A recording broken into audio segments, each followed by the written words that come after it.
อความเจริญในธรรมและความผาสุกทางใจจงได้มาบังเกิดมีกับท่านสาธุชนคนดีผู้เจริญในศีลผู้เจริญในธรรมทุกท่านพร้อมกันนี้ขอยกมือ10 นิ้วกราบอาราธนาเอาคุณพระศรีรัตนตรัย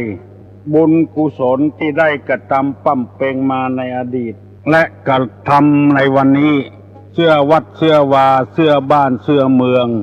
พระสยามเทวาธิราชคุณพ่อคุณแม่คุณครูบาอาจารย์สิ่งศักดิ์สิทธิ์ทั้งหลายอันมีพระบรมธาตุเจ้าโดยสุเทพและครูบาเจ้าศรีวิจัยนักบุญแห่งล้านนาไทยเป็นต้นขอกราบอาราธนาและเชิญชวนมาปกปักรักษาท่านผู้ฟังทุกท่านคือมีอายุมั่นขวัญยืนหิมากาขึ้นมีโชคมีลาภตลอดกาลนานก่อนที่จะได้ดำเนินรายการต่อไปนี้ขอเชิญชวนมวลสาธุชนทั้งหลายได้ไหว้พระเพื่อให้บังเกิดความเป็นสิริมงคลเกิดขึ้นกับในตัวในครอบครัวในสิ่งแวดล้อมเพื่อนบ้านใกล้เฮือนเคียงต่อไปปนมมือเนออะระหังสัมมาสัมพุทโธภควาพุทธังภควันตังอภิวาเทมิกราบสวากขาโตภควตาธัมโมธัมมังนะมัสสามิกราบสุปฏิปันโนภควโตสาวกสังโฆสังฆังนะมามิกราบหันธมยังพุทธัสสะภควโตปุพพาภะคณะมะกะลังกะโลมะเสนะโมตัสสะภะคะวะโตอะระหะโตสัมมาสัมพุทธัสสะนะโมตัสสะภะคะวะโตอะระหะโตสัมมาสัมพุทธัสสะนะโมตัสสะภะคะวะโตอะระหะโตสัมมาสัมพุทธัสสะพุทธังสรณังกัจฉามิธัมมังสรณังกัจฉามิสังฆังสรณังกัจฉามิตุติยัมปิพุทธังสรณังกัจฉามิตุติยัมปิธัมมังสรณังกัจฉามิตุติยัมปิสังฆังสรณังกัจฉามิต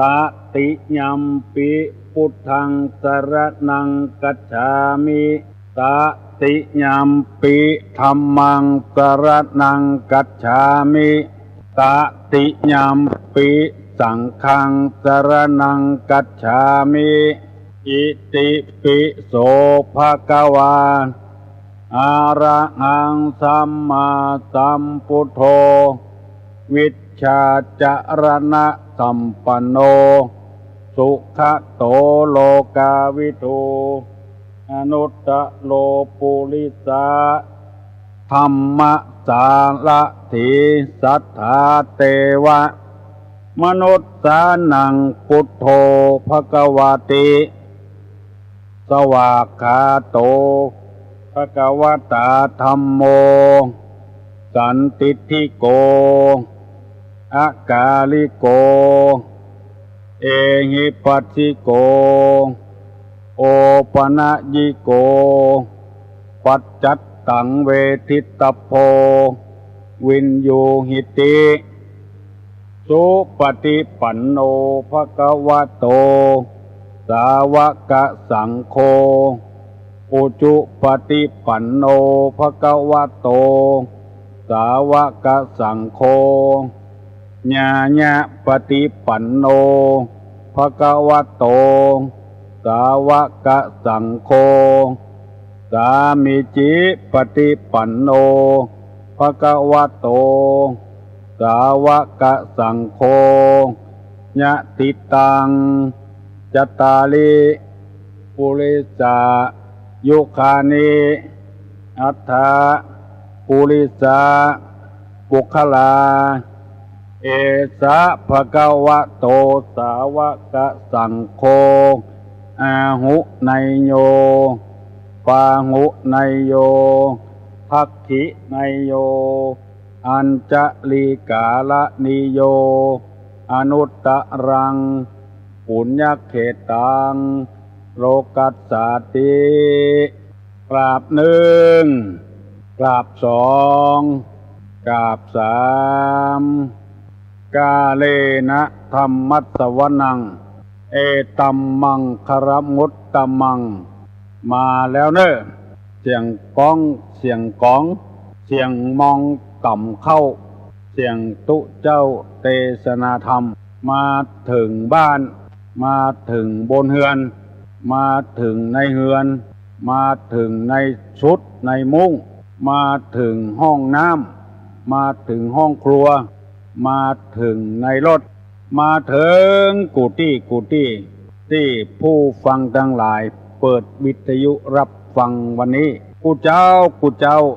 ตั้งแต่6 โมงถึง7 โมงท่านผู้ฟังทั้งหลายเปิดวิทยุรับฟังสถานีวิทยุ96ของสถานีวิทยุพระพุทธศาสนาจังหวัดเชียงใหม่และ91.75ของจุดปฏิบัติการมูลนิธิบุญญาภรณ์และแถมลายจุดไปถึงอำเภอแม่แจ่มอำเภอฝางอำเภอเป้าเปิ้นได้ถ่ายทอดให้พี่น้องทั้งหลายฟังลุกมาได้ฟังเสียงที่เป็นสิริมงคลชื่นอกชื่นใจแล้วจะได้นำเอาธรรมะไปปรับปรุงแก้ไขวิถีชีวิตที่คลุกคลักที่ลุ่มดอนที่บ่เสมอต้นเสมอปลายชีวิตของคนนั้นบ่มีอันใดที่จะมาแก้ไขแล้วนอกจากเอาคุณธรรมในทางพระพุทธศาสนาหรือศาสนาต่างๆมาแก้ไขเพื่อให้ชีวิตได้ราบรื่นอยู่อย่างปกติถึงบ่สุขก็ยังดีกว่ามีความทุกข์แค่สบายก็ยังดีกว่าความวุ่นวายวันนี้ตุลงจะได้นำเอาปอนของพระนางพุทธดีที่ได้รับจากพญาอินทร์ลงมาเกิดในเมืองคนเป็นแม่ของพญาเวสสันตระเอากรรมธรรมดาเนี่ยมันได้เข้าใจดีฉบับลากหญ้าซึ่งจะบ่ได้ยินบ่อยนักว่านางพุทธดีขอปอน10 ข้อจากพญาอินทร์ลงมาเกิดในเมืองคนปอน10 ข้อว่าเชื้อใดพ่องจะบ่ค่อยได้ยินกันตุลงหันว่ามีสาระมีประโยชน์จึงได้นำมาเสนอท่านผู้ฟังทั้งหลายแล้วก็จะได้อธิบายปอนเหล่านั้นคือจำแจ่มแจ้งยิ่งขึ้นไปก่อนที่จะนำปอนนี้มาเสนอขอเท้าความเดิมก่อนว่าที่เมืองของพญาสลีสุโธทนะอยู่นั้นมีพญาสลีสุโธทนะเป็นผู้ปกครองไพร่ฟ้าประชากรเพื่อได้รับความร่วมเย็นเป็นสุขพญาเจ้าเมืองนี้ชื่อว่าพญาสลีสนใจพญาสลีสุโธทนะไม่ใช่ขอโทษสุโธทนะนี่เป็นพ่อของเจ้าชายสิทธัตถะพญาสลีสนใจนี้เป็นพ่อของพระเวสสันดรแม่ของพระเวสสันดรชื่อว่าพุทธดีก่อนที่นางจะลงพุทธดีจะลงมาเกิดในเมืองคนชาติก่อนนางได้เกิดบนสวรรค์ไปเป็นมเหสีของพญาอินทร์หรือท้าวสักกะเทวราชอยู่ต่อมาวันหนึ่งท้าวสักกะเทวราชนี้หันอาการกิริยาของนางพุทธดีนี้มีความผิดปกติคือ1เสียงแหบ2เหื่อออก 3หายใจฮ้อนหูดัง4ผิวหมอง5ดอกไม้ติบเหี่ยวอันนี้ชื่อว่านิมิต5ประการนิมิตนี่แปลว่าเครื่องหมาย5ประการเกิดขึ้นกับนางพุทธดี1เสียงแหบจำไว้เด้อ2เหงื่อออก3หายใจฮ้อนหูดัง4ผิวหมอง5ดอกไม้ติบเครื่องประดับติบเหี่ยวถ้าว่าเทวบุตรเทวดาตนใดจะเสี่ยงบุญบนสวรรค์จะมีเครื่องหมายนี้เกิดขึ้นแม้แต่คนเฮาธรรมดานี่ก็เหมือนกันถ้าว่าบ่มีเสียงแล้วเสียงอ้อแอแล้วอันนั้นก็จงจำไว้แล้วเนอะขอให้จำกันไว้ว่าเสียงบัดชัดบัดเจนแล้วก็เกียมตัวสุมาขันแก้วทั้ง3ว่าได้ละ2เหงื่อออกคนบักเก่าว่าเหงื่อไข่ข้าวเป็นเม็ดออกอันนี้ก็มีหวังละ3บ่ม่วนเวลาหายใจนี่ฮ้อนออกหูดังยกอันเนี้ยมีหวังละ4ผิวหมองดำค้ำไปแบบเป็นที่หน้าพอหน้ากอยไปเห็นแล้ว5บ่ไข้แต่งเนื้อแต่งตัวอย่างสิอย่างบ่มีอกมีใจมีท้องมีหยองก็บ่มีอกมีใจแต่งเก็บไว้ให้หมดอันนี้เป็นเรื่องของคนธรรมดาอันนี้พุทธดีก็อย่างเดียวกันพระอินทร์บอกว่านางจะเสี่ยงบุญแล้วเนอะนางต้องการอันใดบนสวรรค์เราผู้เป็นเท้าสักกะเทวราชพญาอินทร์จะได้ฮื้อสมใจแก่นางต้องการอันอย่างขอมาเตอะพระนางฮู้ตัวว่าตัวจะเสี่ยงบุญเพราะว่านิมิต5ประการเกิดขึ้นกับนางก็เลยยกมือไหว้พระอินทร์ถ้าจะฮื้อแต่นะข้าขอปอน10ข้อได้ปอน10ข้อแล้วจะลงไปเกิดในเมืองคนพญาอินทร์ก็หยาดน้ำตกมือนางพุทธดีคือปอน10ข้อที่เฮาจ้างหันเปิ้นเขียนรูปในวิหารก็ออกแม่ออกลองไปสังเกตพอเตอะ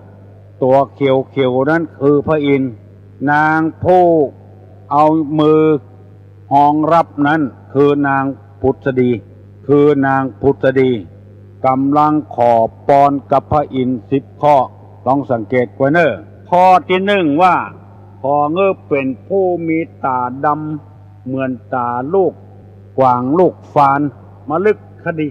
กขีว่ะลูกกวางลูกฟานตาเยือง2พอเงือมีคิ้วดำสนิท3พอเงือมีชื่อว่าพุทธดี4พอเงือมีชื่อว่าขอเงือมีโอรสขอเงือได้โอรสผู้ประเสริฐ5เมื่อทรงพระครรภ์ขออย่าไปหื้นนูนขึ้น6ขอหื้อทันทั้ง2ข้างอย่าได้ห้อยหย่อนยาน7ขอหื้อเกศาอย่าได้งอกขาว8ขอหื้อมีผิวกายละเอียดพุรีไม่ติด9ขอหื้อมีอำนาจที่จะปล่อยนักโทษชั้นประหารได้10ขอหื้อได้เป็นอัครมเหสีที่โปรดปรานของพระเจ้า4 ปีอันนี้เป็นปอน10ข้อตุลุงจะได้ขอเมตตาเวลากับท่านผู้ฟังทั้งหลายอธิบายให้ฟังเป็นข้อแล้วประยุกต์เข้าทำคำสอนโดยเพื่อให้ฟังได้ประโยชน์บ่ใจกะหูกับปอน10ข้ออย่างเดียวฮือหูถึงกรรมที่นางปรารถนามานั้นเป็นเชื้อใดถึงว่าพอฮือเป็นผู้มีในตาดำเหมือนลูกมฤคีคือตากวางตาฟานตาเยืองเพราะว่าตานี้เป็นสิ่งสำคัญเป็นอย่างมากสำหรับคนและสัตว์เพื่อจะได้เอาพอกเอาได้ก่อยในทางพระพุทธศาสนาแบ่งตาไว้อยู่2ตาด้วยกันตัว1ตาเนื้อมังสจักษุเรียกว่าตาเนื้อมังสะนี่แปลว่าเนื้อ จักษุนี่แปลว่าตามังสะจักษุฟังดีๆเนอะเฮาจะได้ความรู้ตัวนะมังสะจักษุนี่คือตาเนื้อตาของเฮาถึงวันเนี่ยอันนี้ว่าตาเนื้อสองปัญญาจักษุตาคือความรู้สิ่งที่ควรรู้อันนี้เป็นข้อหนึ่งที่นางพุทธดีขอกับพญาอินทร์อยู่บนสวรรค์นางพุทธดีขอกับพญาอินทร์ที่อยู่บนสวรรค์ขอเฮือมีตางามเหมือนตาลูกกวางลูกฟานลูกเยืองตานี้เป็นตาที่ได้พ่อได้กอยสิ่งที่งามดีๆผู้หญิงทั้งหลายในโลกเพิ่นประกวดกันไม่ใช่ประกวดกล้าความงามหน้าตั้งหน้าอย่างเดียวถึงหูปถึงห้างอันที่เพิ่นได้กันนั้นคือคนที่ตาสีฟ้าตาสีดำมหานิลเลยตาดำมหานิลดำกิ๊กเลยพอแล้วมันงามแล้วก็สีฟ้าก็งามเหมือนกันสีนี้เป็นสีที่มันจุ่มมันเย็นตาสีดำคนเฮาธรรมดานี่เสาะหายากท่านผู้รับฟังรายการนี้ทุกท่านลองสังเกตพอเถอะส่วนมากนี่มันจะเป็นจางๆไปไข่บดดำตัวใดมีสีอย่างอื่นมาสุนอันนี้ยังว่าเป็นคนงามแต่บ่ได้เตื้อมันมีสีจืดๆจางๆนางพุทธดีต้องการสีที่มันดำสนิทเลยสีดำแล้วโบราณเพิ่นถึงว่ามันงามมีกำหยอกแม่หญิงว่าคิ้วโก่งก้อมแวดอ้อมตาขำในตาก็ดำเหมือนแสงแก้วเข้าบ้านคนใดมีตาดำในตางามช่อหายากลองสังเกตพอไว้เถอะอันนี้ที่ตุลุงนำมาเสนอที่ได้กล่าวบ่อยๆว่าหงายของที่มันคว่ำไว้เหมือนมาแล้วซึ่งบางคนยังบ่เคยได้ยินกำเตื้อว่าปอนของนางพุทธดีเนี่ยมีเชื้อใดพ่องบ่เคยได้ยินกำเตื้อบัดเดี๋ยวนี้หงายฮื้อพอแล้วหงายฮื้อฟังแล้วตาดำสนิทนี่เป็นสมบัติของแม่หญิงงามส่วนมากมันจะมนกาสีเนื้อไว้กาสีดำแต่บ่เคยมีลองส่องกระจกพอตาไผ่ตามันเถอะมันดำแต่ว่าบ่ดำเหมือนกับแก้วมหานิลส่วนปัญญาจักษุนั้นคือตาในที่ว่านี่คือปัญญาคือความรู้ยังย้ำแถมว่ารู้สิ่งที่ควรรู้อันใดบ่ควรรู้นี่บ่ได้นับเขานี่เพราะฉะนั้นจึงขอแยกท่านผู้สนใจทั้งหลายได้ฟังว่าคำว่าปัญญานี่แปลว่าความรู้ในพระพุทธศาสนานี่ไม่ใช่ว่าหูทั่วไปหูว่าไผเป็นหนี้ไผหูว่าไผเล่นจู้กับไผหูว่าไผไปลักของเปิ้นมาบ่ได้อันนั้นบ่นับเข้าเป็นปัญญาบ่ถูกต้องในข้อนี้ในปอนข้อนี้ของนางพุทธดีนางพุทธดีนี่คือของมีตางามหมายความว่าปัญญาเนี่ยผ่องใสหูที่จะเป็นประโยชน์กับตัวเองกับสังคมกับครอบครัวของมีปัญญาอันคมแหลมอันนี้ตาเนี่ยคือทั้งมังสะจักษุและปัญญาจักษุนี่ของเกิดกับนางมีน้ำแม่หนึ่งอยู่ในตำบลดอนแก้วอำเภอแม่ริมเนี่ยน้ำแม่นี้เพิ่นฮ้องว่ามาน้ำแม่ตาเยืองเวลาหน้าแล้งนี่มันใสงามเหมือนตาเยืองคนตะก่อนเพิ่นฮ้องว่าบ้านแม่ตาเยืองคืออยู่ใกล้น้ำแม่นี้มาเดียวนี้เพิ่นปิ้นไปเหี่ยแล้วบ่ฮ้องแม่ตาเยืองสะกำไปฮ้องว่าชะเยืองไปเหี่ยมันบ่มีความหมายอย่างสักอย่างชะเยืองความจริงแต่นี่เป็นใสเหมือนตาเยืองมันงาม อยู่ที่เหนือค่ายปอ1,700พอล้ำค่ายปอ1,700มาแล้วจะมีสะพานข้ามน้ำแม่ตาเยืองบัดเดียวบ่มีละไปเสาะหาเป็นยาก็บ่มีละแม่ตาเยืองนี่เป็นแม่ชะเยืองไปเหียแล้วบางคนก็มาอู้ว่าพระพุทธเจ้ามาหันน้ำแม่นี้จะเหยืองบัดใจจะบัดใจเหยืองน้ำนี่มาด้วยความบริสุทธิ์น้ำมันใสเหมือนตาเยืองขอให้เข้าใจตามนี้โดยได้ฟังหลายอย่างนะฟังตุลุงเล่าให้ฟังนี่นะอันนี้เป็นข้อที่หนึ่งปอนที่นางขอกับพญาอินทร์เพราะฉะนั้นพี่น้องทั้งหลายเอากุคนก็ขอให้มีปัญญาจักษุคือตาอันเป็นปัญญาหูสิ่งที่ควรหูอันใดบ่ควรหูอย่าไปเสาะแสวงหามันไผเนี่ยอย่างกับไผที่ไหนเมื่อใดอย่าไปเสาะแสวงหาเพราะว่ามันบ่เป็นสิ่งที่สร้างสรรค์เป็นสิ่งที่ทำลายกันอย่างกับสื่อมวลชนถึงวันเนี้ยอันใดดีนี่เอาไว้ตังในบุญอันใดบดีบดักนี่เอาไว้ตังนอกหน้านึ่งเลยขึ้นตัวใหญ่เป็นสิ่งที่บ่ควรหูแล้วก็เอามาเสนอเงื้อเจ้าบ้านเจ้าจองได้วิพากษ์วิจารณ์กันในทางที่บดีทำให้สังคมเนี่ยบ่สร้างสรรค์แม้แต่ตุเจ้าอยู่ในวัดก็ยังถูกฆ่าถูกยิงอย่างมูนี้เป็นต้นถ้าจะลงว่าโอ้แม้แต่ตุเจ้าก็ยังสร้างวัดสร้างวาสร้างถนนหนทางให้เจ้าบ้านซื้อเครื่อง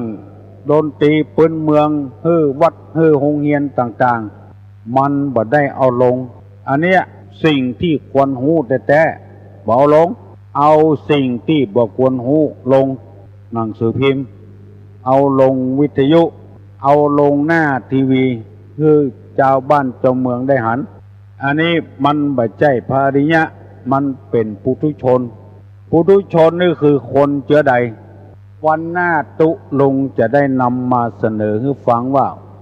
นิสัยของปุถุชนจะเป็นอย่างอี้วันหน้าก่อนอันนี้เป็นข้อที่หนึ่งเนอะนางของเฮือมีตาดำข้อที่สองของเฮือมีขนคิ้วดำสนิทขนคิ้วนี่ดำสนิทเพิ่นบอกว่าขนคิ้วฟังทีนะไม่ใช่ว่าคิ้วนะคิ้วนี่มันรองรับน้ำที่เหือย้อยจากตังบนลงมาบ่ฮื้อเข้าแก่นตาจะมืดจะมัวมันรองรับไว้มันเป็นธรรมชาตินางพุทธดีขอกับพญาอินทร์ว่าขอฮื้อมีขนคิ้วอันดำแก่นตาก็ดำคิ้วก็ดำคิ้วกงก้อมแวดอ้อมตาขำขนตาก็ดำเหมือนแสงแก้วเข้ามันมีความงามสำหรับแม่หญิง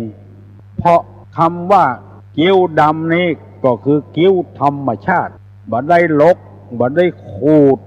เหมือนเชื้อบะเดียวบ่ได้ลกบ่ได้ขูดเชื้อบะเดียวขูดโคนคิ้วแล้วเอาดินสอเข้าเขียนเข้าใส่มีลายหนึ่งเปิ้นไปปอยหลวงเปิ้นเมารถก็เตะแก่ท่าอยู่นอกบ้านมันฟังมันกำลังเขียนคิ้วอยู่สักกำหนึ่งก็จะโลขึ้นรถไปปอยหลวงด้วยเปิ้นเหลวพอหน้ามันเปิ้นปากันไข้หัวก็ใส่มันก็สงสัยว่าเปิ้นไข้หัวเนี่ยอย่างใส่มันบอกโอ้ไปแผ่วงานปอยหลวงแล้วมันบ่แห่ขวดตาลเข้าปอยหลวงกับเปิ้นสะกำสดไปหลังวิหารปุ่นไปจักเอาแว่นมาส่องพ่อเป็นว่าที่เขาไข้หัวเพราะได้เขียนคิ้วไว้เพิกเดียวแถมเพิกหนึ่งมดจุนอุ่นคำว่าเพิกนี่ก็เป็นกำเมืองเฮานะนอกจากเพิกแล้วก็ภาคเพิกหนึ่งภาคหนึ่งถ้าเป็นภาษาบเดียวก็ฮ้องว่าข้างหนึ่งเขียนคิ้วอีกข้างหนึ่งไม่ได้เขียนหมู่นี้เป็นต้นมันมีแต่โบราณกาลมาแล้วคนใดใครฮื้อคิ้วงามมันบ่ใจตามธรรมชาติ บางทีก็โลกเอาเตอเส้นน้ำตาปิน้ำตาปังก็โอ๊ตเอาปักหัวมันบ่งามนักแก่พ่องเตอะคนเฮานี่ฟังไปเรื่อยๆเนอะพ่อออกแม่ออกพี่น้องทั้งหลายไผมีปากกามีสมุดเขียนเอาไว้เนอะกรของนางพุทธดี10ข้อที่ขอจากพญาอินทร์ข้อหนึ่งว่าขอเงืมีตาดำเหมือนตาลูกกวางลูกฟานข้อที่สองขอเงืมีขนกิ้วงามกิ้วกงเหมือนกันธนูของพญาอินทร์ว่าอันกิ้วกงก้อมงามดำสนิทเลยบ่ต้องมีสีขาวอันนี้เป็นข้อที่สองแล้วข้อที่สามว่าของมีชื่อว่าพุทธดีเหมือนชื่อเก่าเนี่ยที่อยู่บนสวรรค์เนี่ยอันนี้เป็นปอนของพญาอินทร์เป็นเชื้อใดนางจึงใครมีชื่อว่าพุทธดีเหมือนชื่อเก่าเพราะว่าชื่อเนี้ยเป็นชื่อที่เป็นมงคลคนเฮาจะใส่ชื่อนับได้นับใส่ก็บ่ได้จะต้องไปหาผู้หูผู้ลวกใส่บางทีไปชื่อเป็นกาลกินีเนี่ยก็มีสุดแล้วแต่ไผจะถือถ้าเป็นกาลกินีแล้วบางทีก็ถือว่าเปลี่ยนชื่อเป็น2เตื้อ3เตื้อมันจะมีอย่างอี้นะบริวารอายุเดชศรีอุตสาหะมนตรีกาลกินีบริวารอายุเดชศรีมูลอุตสาหะมนตรีกาลกินีมี8ตัวมีติดจันทร์การพุธพัดศุกร์เสาร์และราหูนี่เป็นวันพุธเมื่อคืนตั้งแต่6 โมงของวันพุธนะ6 โมงค่ำ6 โมงวันพุธเมื่อคืนนี่นะ6 โมงของวันพุธไปถึง6 โมงเจ้าของวันพัดคนใดเกิดเมื่อคืนนี้อย่างอี้ชื่อว่าวันราหูถ้าเป็นลักษณ์โหราศาสตร์เป็นว่า1อาทิตย์2จันทร์3อังคาร4พุธแล้วก็มานับพัดละนับเสาร์บุญลูกจากเสาไปหาพัดลูกหาพัดไปหาราหูลูกหาราหูไปเป็นกาลกินีเพิ่นนับกันอย่างอี้เพราะฉะนั้นชื่อนี้สำคัญเหมือนกันถ้าไปจับใส่กาลกินีอย่างแล้วมันบ่ค่อยดีเท่าใดแต่ลักษณ์ของพระพุทธศาสนานี่บ่สำคัญชื่ออย่างก็ได้มันสมมุติมาได้ว่าเป็นชื่อนั้นชื่อนี้ถ้าเกิดออกมาแล้วบ่มีชื่อมันจะประจำว่าไผชื่อหนังหยังแต่เตื้อเฮาใครฮู้จักชื่อเฮาก็ฮ้องว่าปี้ๆแต่นะบ่ฮ้องชื่อนั้นชื่อนี้อ้ายๆแต่อันน่ะถ้าคนเฒ่าน้อยก็ลุงป้อเฮาบ่ฮู้จักชื่อเพิ่นในภาษาบาลีเปิ้นว่าพุทธดีแปลว่าสัมผัสหรือถูกต้องอันนี้พุทธดีแปลอย่างอี้ชื่อว่าพุทธดีนะอยู่ที่ไหนขอฮื้อสัมผัสกับเปิ้นถูกกับลงกับเปิ้นอยู่ที่ไหนอย่าไปฮื้อเปิ้นจังฮื้อเปิ้นแกนตานางผาธนาจะอี้เพราะฉะนั้นจะสังเกตว่าคนบางคนอยู่ที่ไหนกรรมเดียวเปิ้นก็จังละสักกรรม2 กรรมเปิ้นก็จังละเพราะว่าบ่ได้รับปอนจากสวรรค์ลงมาบ่ได้รับปอนจากที่ไหนเปิ้นบอกว่าอยู่ที่ไหนก็ฮื้อถูกฮื้อลงกับเปิ้นอยู่กับผัวก็ฮื้อดีกับผัวถูกกับผัวมีหยังจากันม่วนอยู่กับเมียก็ฮื้อถูกลงกันแปลงอกแปลงใจเข้ากันอันเนี้ยมันถูกมันลงกันแปลงหัวใจเข้ากันเพิ่นเล่ามาว่าพ่อมันไปห้วยไปได้ป่ามาเอามาเทใส่กระมังแล้วมีป่าตัวหนึ่งมันแปลกหรือเปิ้นลูกมันไข้หูถามพ่อมันอันนี้ป่าไอ้หยังป่าจาดพ่อตัวนี้นะป่าหยังป่าจาดตัวเนี้ยพ่อตัวหยังเขาใส่ลูกมันป่าจาด ลูกมันให้พ่อมันเขาใส่แม่มันได้ยินเขาใส่มาเพะลูกพ่อเขาใส่ เบิ้นให้เปิ้นนอนนอกเฮือนปุดเปิ้นสวกผัวได้นอนนอกเฮือนบ่ได้นอนในเฮือนห้องลูกมาน้องมานี่ก่อนป่ออันนี้ป่าจาดป่อป่าจาด อันเนี้ยมันเป็นป่อไปเอ็กก็ใส่ลูกใส่เต้าอยู่กับไผ่ให้ถูกกับเปิ้นผัวถูกกับเมียเมียถูกกับผัวลูกถูกกับพ่อกับแม่พ่อแม่ถูกกับลูกจะไปให้เปิ้นแกนหูแกนตาอันเนี้ยพุทธดีเนี่ยแปลว่าสัมผัสถูกต้องเนี่ยอย่างที่มันถูกมันต้องกับเปิ้นอย่าไปคัดไปค้านโดยบ่มีเหตุบ่มีผลบางรายนี่อยู่ที่ไหนเปิ้นจังหัวประชุมเมื่อใดก็เถียงเปิ้นนั้นนะบอกว่าเมื่อใดมาได้กึดเถียก่อนว่ามันจะได้สาระประโยชน์มันบ่สร้างสรรค์มีแก่ทำลายวันนี้ตูลงได้อธิบายตึกข้อนี้ก่อนเนอะข้อที่3ชื่อว่าพุทธดีแปลว่าสัมผัสหรือถูกต้อง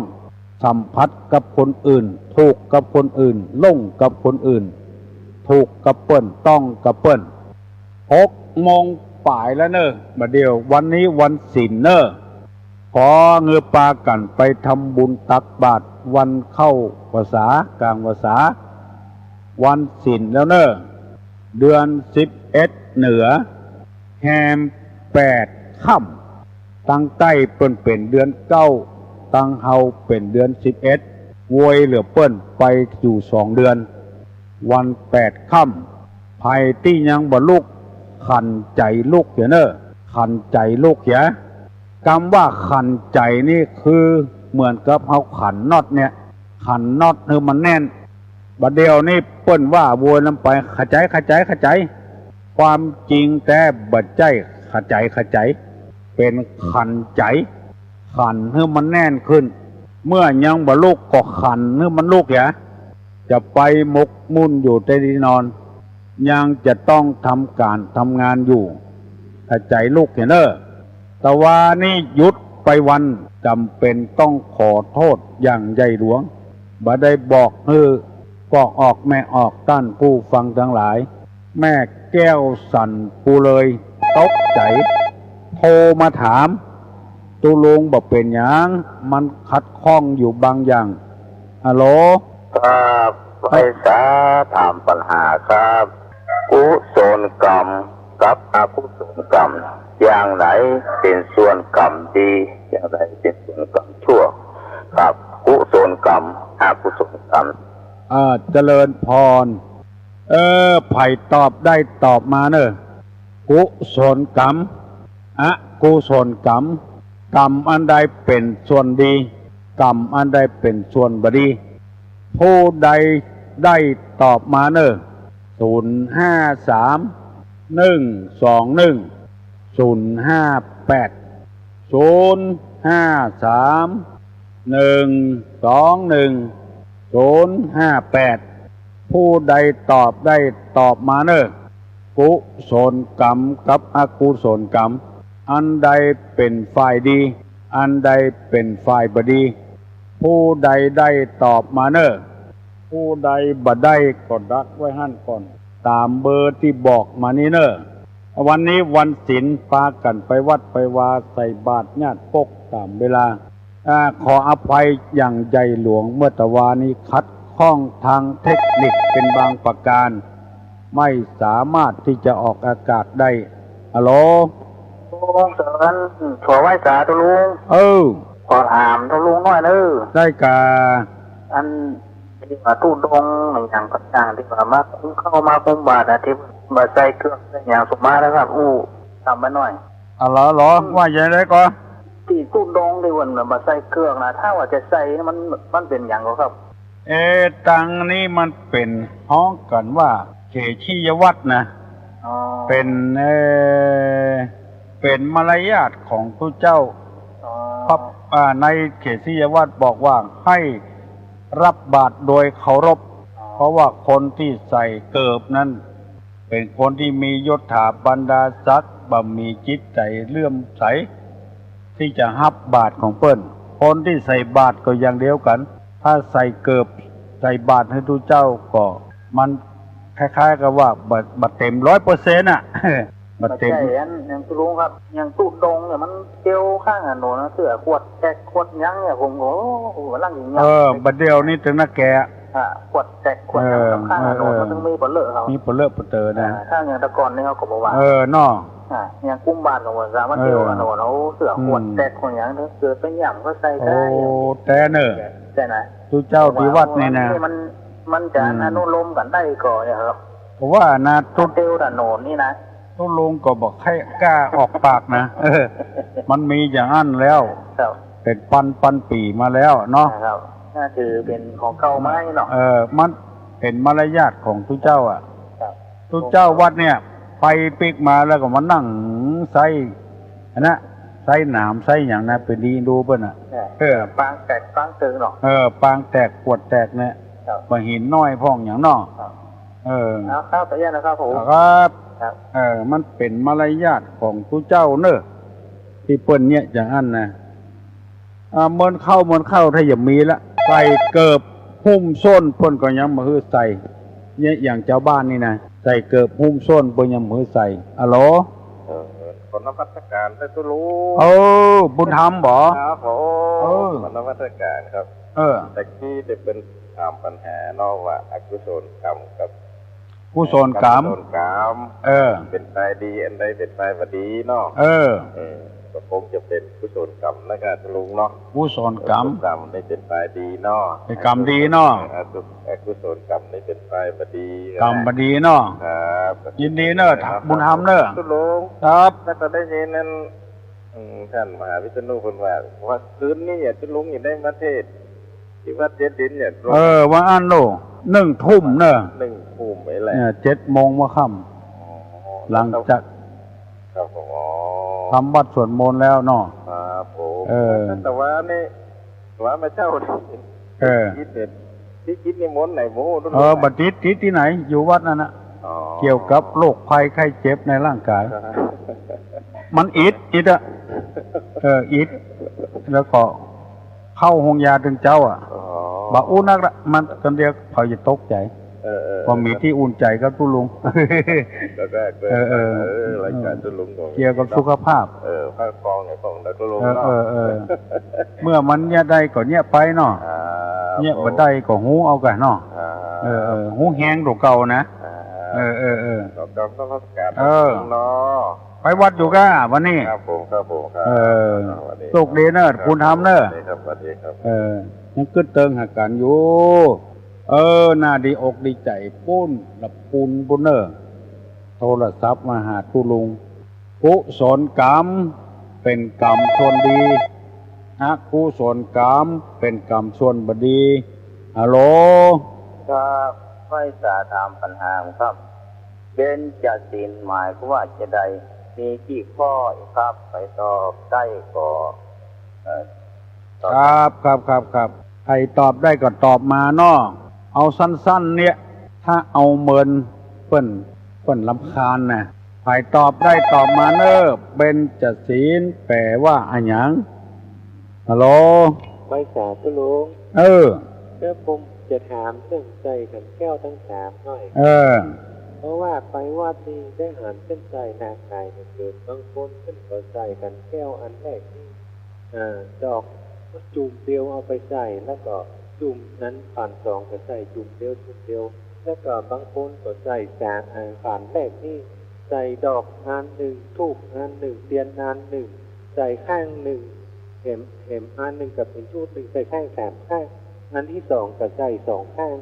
ยังทูบอันดอกอันเทียนอันเนาะอันที่3ก็ใส่ทูบเดียวเป็นอันสุดท้ายนะครับนะแล้วก็บางคนก็ใส่ไปเลยอย่างเนี้ยแต่บ่แน่ใจว่าเป็นใส่กันแก้วตั้งแต่นี้เป็นใส่ดอกอย่างใดซึ่ง3อย่าง3ผ่านเนี่ยอยากขอทุลุงอธิบายให้หน่อยก็มันกับมันก็บ่ยากอย่างโลกก็อันไหนดอกนะกะขันแรกก็ขันแรกก็ดอกเดียวทูบอันเดียวเทียนอันเดียวเขาตอกหลายอันหน่อยเขาตอกเอาพุกมาลุ้น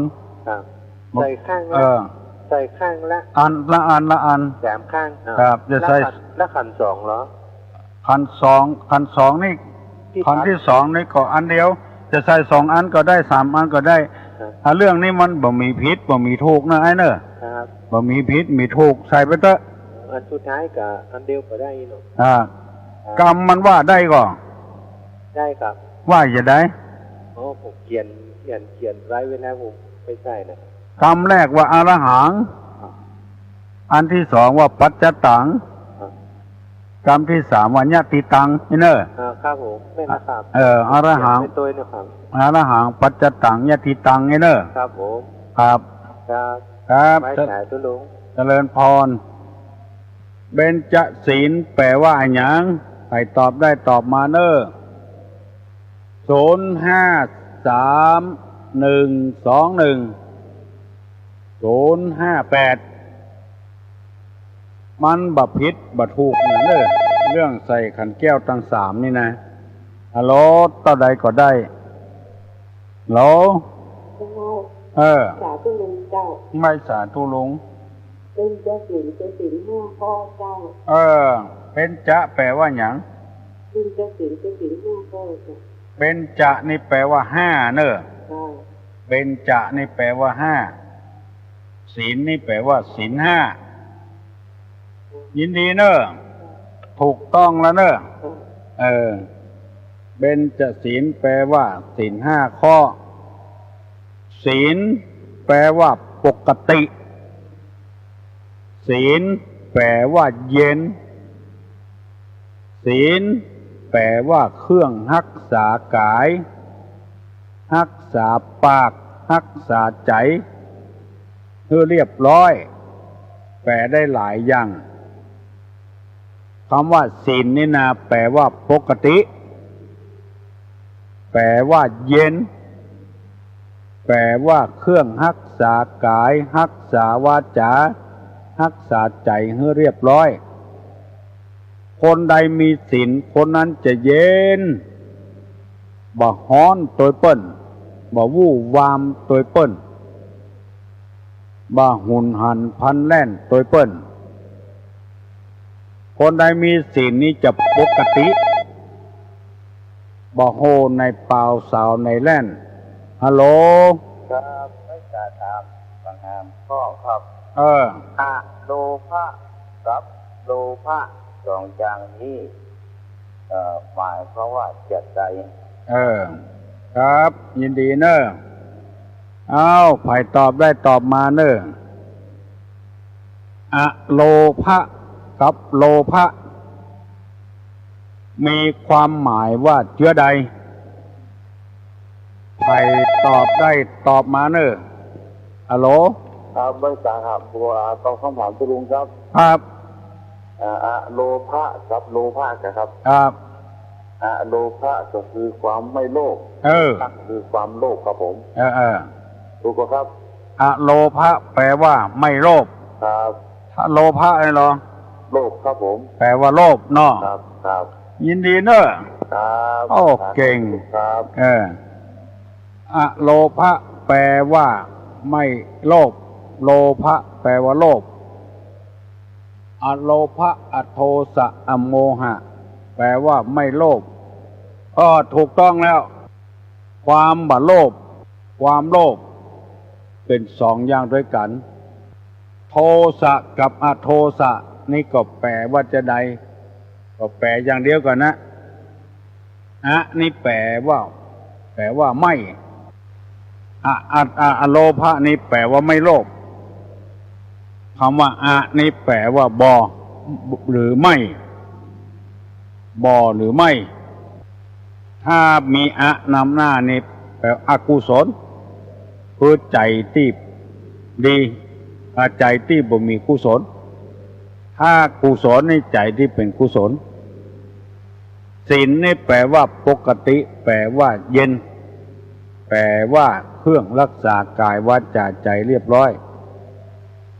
คนอันนี้บางทีก็ทำไม่อย่างตามความต้องการของตัวเอง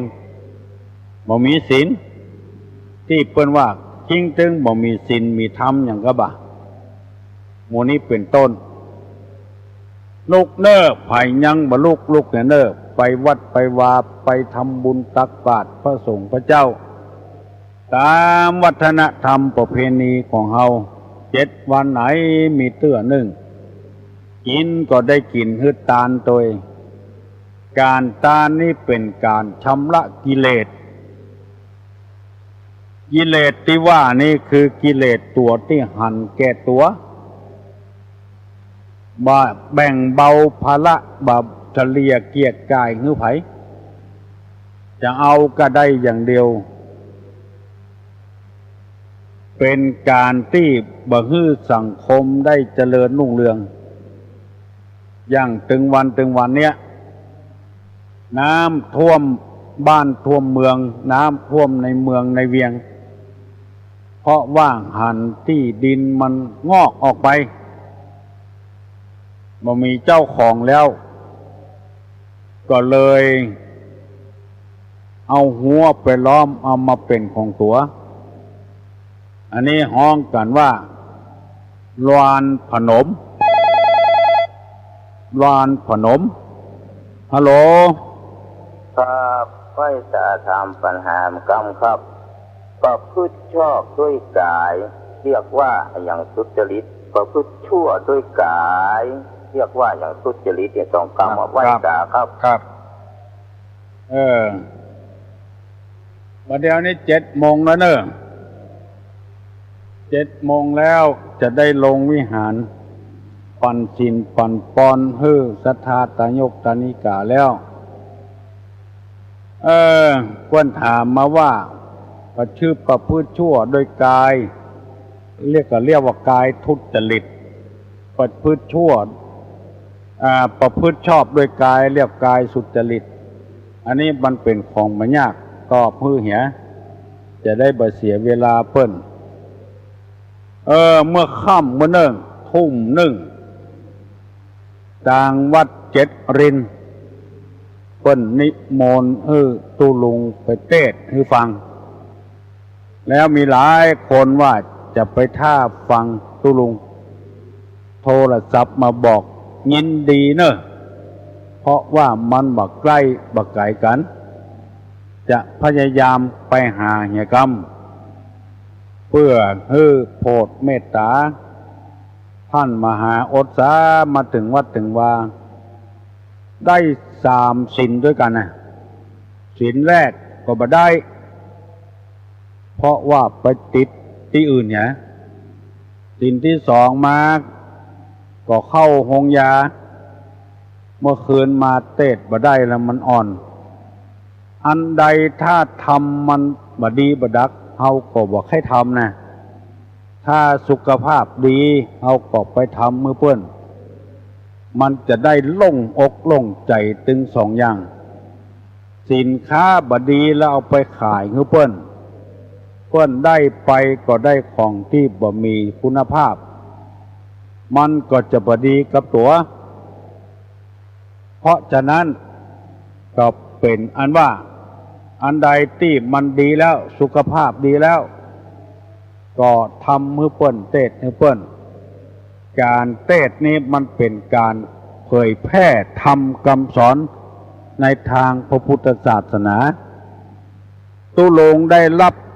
อันยังหลายอย่างจากสถาบันสูง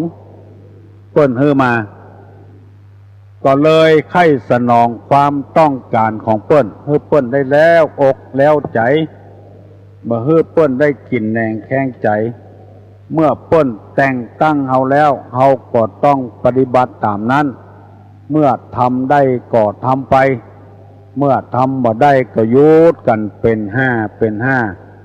ครั้งเป็นคราวตั้งบอนดอยสุเทพท่านเจ้าคุณเทพบรสิทธาจารย์เปิ้นออกใบกาตั้งฮือตุลุง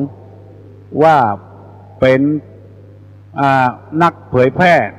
ศีลธรรมในจังหวัดเชียงใหม่ตั้งมหาวิทยาลัยเปิ้นก็ฮื้อปริญญาว่าธรรมนิเทศเป็นผู้ประกาศธรรมเมื่อเฮาได้รับกรรมยกย่องจากเปิ้นแล้วเฮาก็สนองเจตนาให้เปิ้นตามความต้องการของเปิ้น บ่ฮื้อได้เสียเวลาของเปิ้นหมู่นี้เป็นต้นเมื่อได้รับอันใดแล้วก็ทำอย่างนั้นบ่หันแก่ความเหน็ดเหนื่อยบ่หันแก่ความขี้เกียจขี้ค้านว่าออกไปแล้วคือมันได้ประโยชน์กับบ้านกับเมืองฮัลโหลฮัลโหลฮัลโหลบ่ได้ยินดีเฮ้ยจะออกกันนี่กับวงอื่นผู้กรรมจะออกมันวิทยุบ่ฮู้เน้อเพิ่นจะออกบ่ออกบ่ฮู้เน้อถ้าจะนะถ้าจะน้อน้อถ้าจะอยู่บ้านฟังแหละฮะ ไม่แจมกะไม่แจมก็ไม่วางหอบ้านกวนน้อสัมปะตองน้อแต่ว่าให้แซบกะสุขภาพบ่ดีเน้อมันอย่างรถยนต์นะเว้ยถ้าอย่างรถยนต์นะก่อนสตาร์ทบ่ติดแล้วก็จะไปยูมันเนาะก็ได้อย่าเดือดร้อนเนาะอภัยเนอะอภัยคือตัวลุงเนอะถ้าจะเนอะถ้าอย่าถ่ายทอดอยู่เนาะฟังถึงวันกะโอ้เข้าใจดีเนาะวันนี้ฟังเรื่องปอนของนางพุทธดีเนาะเข้าใจเนาะก่อนมาล่ำได้ยินเนาะวันนี้ได้ยินแล้วเนาะ1 23หายใจฮ้อนหูดัง4ผิวสีหมอง5เครื่องประดับเครื่องประดับประดาแบบประดับอย่างแหละบัตตาแป้งบวีผมอย่างแหละอย่าลู่ไปจ้องเลยเนาะจำไว้เด้อเสียงแหบเหงื่อออกหายใจฮ้อนหูดังผิวหมองเครื่องประดับเหี่ยวจำไว้เด้อโอ้ไผ่ตึงบัดล่ำเอามาสอนเนาะตู้ลงเอามาเล่าให้ฟัง5อย่างเนี้ยบริยินสกรรมนะว่านะงายของที่มันคว่ำเนาะงายให้มันหันเนาะให้ฟังเตะมันถึงจะจำไปเรื่อยๆมันลวกไปคนเดียวนะมันถึงจะลวกไปคนเดียวนะเนาะกี่เข้าละกินเตื้อฟังอยู่เนาะใช่เนาะขอบคุณ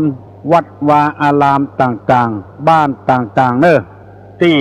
ถ่ายทอดออกเสียงตามสายเพื่อเจ้าบ้านได้ฟังนะขอบคุณนักๆเนอะฮัลโหลมาเจ้าฟังกูเจ้าแหละเสียงแห้งๆนั่นเหรอไหว้ศาลพระภูมิใจหยังบางคนก็เก้าดองเนอะพองออกเนอะบางคนก็เก้ามันจะได้ก้าวหน้าไปว่ะเจริญรุ่งเรืองเนอะคนจีนนี่เล่นตึงซองอ่ะ เก้าดอกเก้าหน้าเจริญรุ่งเรืองได้กูเวลาแล้วบ่มีจำกัดกูเวลาได้กูเวลาไหว้กุลของศาลพระภูมิมันเป็นเจ้าตี้เป็นแผ่นดินโนภูมะนี่นะอย่างพระเจ้าแผ่นดินว่าภูมิปโลน่ะเป็นผู้รักษาแผ่นดินเนี่ยจะอยู่ก็ได้จะนอนก็ได้จะขี้จะเหนี่ยวใส่ก็ได้เฮาไหว้เปิ้นเหรอศาลพระภูมิมือเปิ้นปกปักรักษาเฮาเนาะบางส่วนมากนี่เปิ้นจะใจเก้าดอกเนอะใช่เนาะให้กล้วยๆไปเคยบ่ให้ดังทีเอาละเนาะพอออกไม่ออกศรัทธามาเต็มวัดละเต็มวิหารละตัวลุงจะลงไปปั่นสินปั่นปอนให้เปิ้นอยู่ขอยกมือ10 นิ้วอาราธนาคุณพระแก้วเจ้าทั้ง3ประการปกปักรักษาให้อยู่ดีมีสุขอายุมั่นขวัญยืนเนอะสัพพโลคาวินิมุตโตสัพพสันตาปวัตติโตสัพพเวระมัตติกันโตนิพุโตจตุวังภวสัพปีติโยวิวัชชันตุสัพพโรโควินัสตุมาเตภวะตวันตรายโยสุขีที่ข้ายุโกภวะอภิวาธนะสีลิสนิจังวุธาปัจจายโนจัตตาโลธรรมาวัฏันติอายุวันโนสุขังปะลัง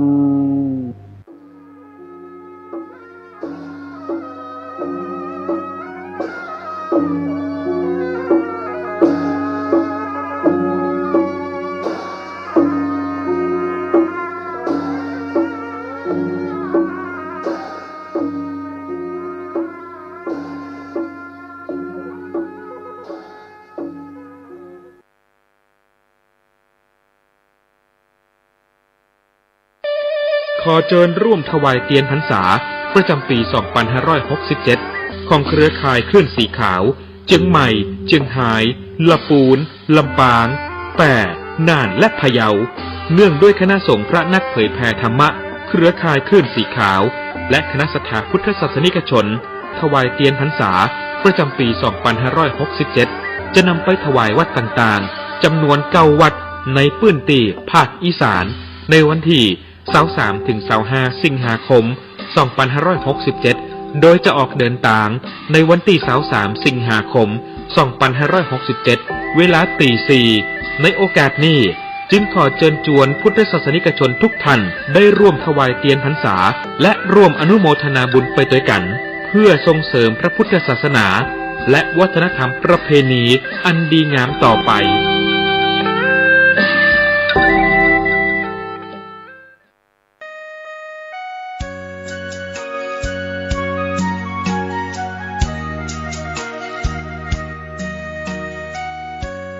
ข่าวสารเพื่อการประชาสัมพันธ์จัดธรรมสัญจร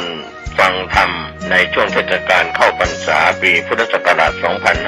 2567 ครั้งที่ 1 เดินทางไปยังวัดฝายหินตำบลสุเทพอำเภอเมืองเชียงใหม่จังหวัดเชียงใหม่ตรงกับวันอาทิตย์ที่ 25 สิงหาคม พุทธศักราช 2567 เวลา 19 นาฬิกาฟังพระธรรมเทศนา1 กันครั้งที่ 2 ธรรมสัญจรณมูลนิธิสถาบันครูบาเจ้าศรีวิชัยตรงกับวันอาทิตย์ที่ 15 กันยายน พุทธศักราช 2567 เวลา 13 นาฬิกาธรรมสัญจรครั้งที่ 3 เดินทางไปยังวัดลำเปิงตะโพธารามตำบลสุเทพอำเภอเมืองเชียงใหม่ตรงกับวันอาทิตย์ที่ 29 กันยายน พุทธศักราช 2567 เวลา 19 นาฬิกาฟังพระธรรมเทศนา1 กันก็เป็นมติคณะสงฆ์ตำบลสุเทพเทศบาลตำบลสุเทพอำเภอเมืองเชียงใหม่จังหวัดเชียงใหม่ธรรมสัญจรในช่วงเทศกาลเข้าพรรษา3 ครั้ง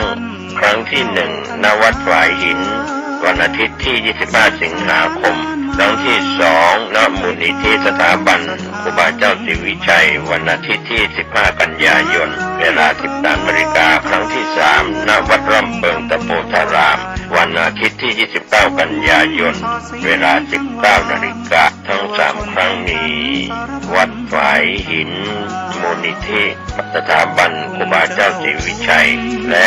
วัดร่ำเปิงก็เชิญชวนท่านได้ร่วมฟังเทศน์ฟังธรรมตามวันเวลาสถานที่ดังกล่าวได้บุญได้กุศลโดยทั่วหน้ากัน